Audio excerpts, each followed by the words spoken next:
Oh, mau ah, si o no fui caína, ue tam. Si o hifki la, si whanau long e tama. Katohe whanau koe hongo furu matolu. Tolu e lima taane, walu fifine. Si o se aonga, whakao se aonga hala he hifo pescara, tahi tau. Ka hake o nof ka ina ma whanau. Si... ka lati ki talai. Yes. Si no o si mo e aonga, e o se aonga hala, si o haki ki ka ina, muine ore ai ako ako ke oki marua. Samoa. Ia, ko marua. Si ai peha hala, ai talia ko lahi ke ngahua i hane atua, nofu na ia ke na nofu mai whanau. Si na nofu a ia, pukatos, si o mai ki nei.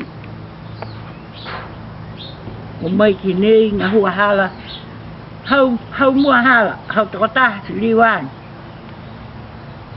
Si o mai au loa mo ia, pinanga hala, tahe palau tomato.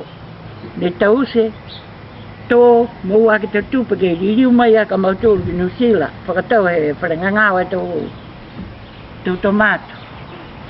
Si o mai a mautoro ki New Zealand, ka tāngi he ankoro haku e whea haku. Mō ne tau muka e whakarere, koe tōnu mufuru tā la something. What's your uncle's name? Uncle Rupi, Uncle Bob. Robert, that's where. Ia, si o mai mautoro ki nei. Tau se lang matai tō whemei, iai whoke papa mautoro ki kaina.